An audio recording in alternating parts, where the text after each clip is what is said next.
নমস্কার। আজকে রাখি পূর্ণিমার পুণ্যলগ্নে রাখি পূর্ণিমা সম্বন্ধে আমরা কিছু তথ্য আলোচনা আমরা করব। সব থেকে আমাদের এই রাখি পূর্ণিমার উল্লেখযোগ্য পশ্চিমবাংলা তথা ভারতবর্ষের যে দিনে হয়েছিল, সালটা 1905। আমাদের হিন্দু মুসলিমদের মধ্যে যে ধর্মের সুরসুরি, ওটা আগে থেকে ব্রিটিশরাই লাগিয়ে দিয়ে গেছিল। 1905 সালে বঙ্গভঙ্গ আইন, বাংলাকে ভাগ করে দেওয়া হবে ধর্মের ভিত্তিতে, একটা ধর্মের সুরসুরি লাগিয়ে দেওয়া হলো। সবাই ভাগ করে দেওয়া যাবে, সবাইকে আলাদা করে দেওয়া যাবে, এই মর্মে মুসলিমরা বঙ্গভঙ্গ আইন আনল 1905 সালে। তাতে ভারতের বহু মনীষীরা অংশগ্রহণ করেছিলেন সেটাকে প্রতিরোধ করার জন্য। তার মধ্যে অন্যতম ছিলেন আমাদের রবীন্দ্রনাথ ঠাকুর। তিনি একই সুতোয় সবাইকে বাঁধতে চেয়েছিলেন। আমাদের যে হিন্দু মুসলিমের যে ঐক্যতা, যে একতা, তিনি সেটাকে একটা সুতোই বাঁধতে চেয়েছিলেন। এবং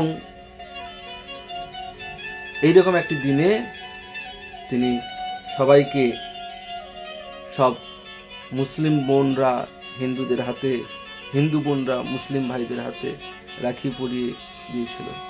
এবং অবশেষে আন্দোলনের চাপে বঙ্গভঙ্গ ব্রিটিশ সরকার করতে পারেনি। এছাড়া আরও ইতিহাসের দিকে তাকালে আমরা জানতে পাই, আলেকজান্ডার যখন ভারত আক্রমণ করেন, তখন তার স্ত্রী রোজানা পুরুকে দিয়ে একটা রাখি পাঠিয়ে দিয়েছেন।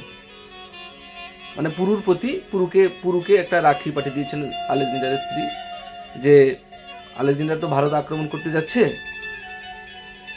ওনার জন্য কোনো ক্ষতি না করা হয়।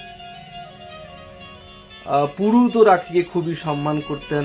তিনি রাখি দেখে অভিভূত হয়ে গেছেন, আলেকজান্ডার স্ত্রী পাঠিয়েছেন। তাই যুদ্ধক্ষেত্রে তিনি আলেকজান্ডারকে কোনো আক্রমণ করেননি। এটাও আমরা ইতিহাস থেকে পাই। আরও ইতিহাসের একটা কাহিনী রয়েছে, চিতোরের রানী কর্ণবতী। চিতোরের রানী কর্ণবতী, তিনি যখন অসহায় বোধ করেন, তাকে বাহাদুর শাহ আক্রমণ করলেন, চিতোর আক্রমণ করলেন বাহাদুর শাহ। তিনি তখন উপায় না পেয়ে হুমায়ুনকে রাখি পাঠান, যাতে সেনাবাহিনী হুমায়ুন পাঠান, হুমায়ুনকে সাহায্য করার জন্য উনি রাখি পাঠান। তো হুমায়ুন রাখি দেখে খুবই আনন্দ হয়ে যান, আবেগপ্রবণ হয়ে যান। তিনি চিতোরকে রক্ষা করতে সৈন্যবাহিনী পাঠিয়ে দেন। কিন্তু দুঃখের বিষয়, সৈন্যবাহিনী আসতে অনেকটা দেরি হয়ে যায়। দেরি হওয়ার ফলে চিতোরের দুর্গ বাহাদুর শাহ ইতিমধ্যেই দখল করে ফেলে। লজ্জায় ঘৃণায় বিধবা মহিলা কর্ণবতী, তিনি 3000 পুরো স্ত্রীকে নিয়ে জহর ব্রত পালন করেন এবং সবাই কিন্তু আগুনে ঝাঁপ দিয়ে দেন। হুমায়ুন যখন এসে দেখেন সবকিছুই শেষ, তিনি রাখিকে সম্মান করেছিলেন, ভালোবেসেছিলেন, কিন্তু রক্ষা করতে পারেননি। শেষমেশ তার ছেলেকেই সিংহাসনে তিনি বসান। এটা গেল ইতিহাসের ব্যাপার।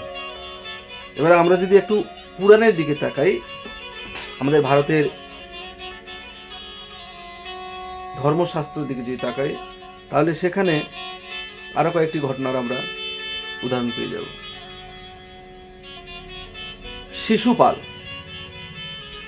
শিশুপাল খুবই দুরন্ত ছিল, ক্রোধী ছিল।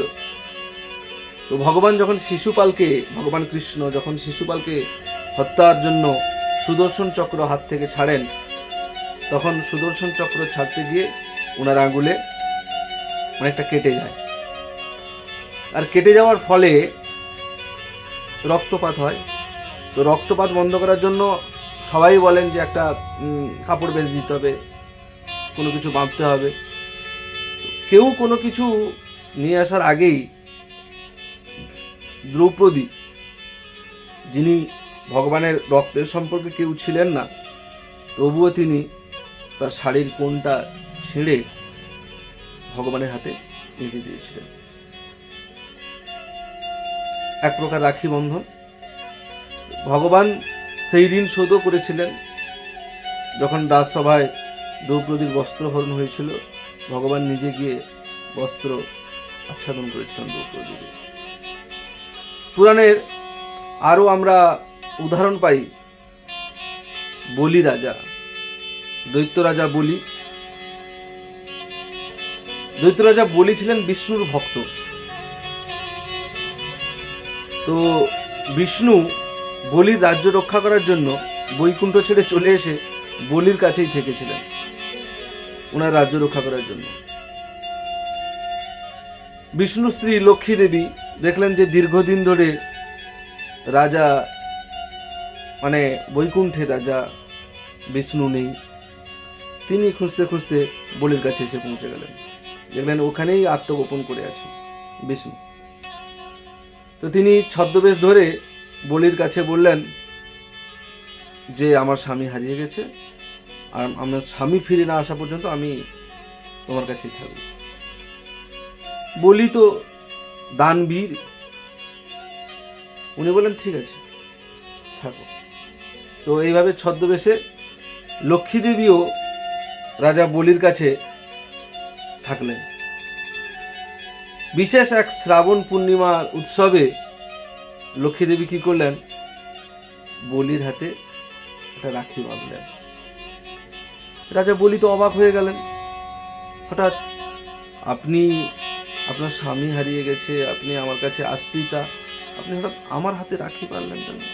তখন লক্ষ্মী দেবী খুলে সবকিছু বললেন যে তোমার আকুল আহ্বানে স্বয়ং বিষ্ণু এখানে বিরাজ করছেন, এবং উনার জন্য আমিও এখানে আত্মগোপন করে আছি তোমার কাছে।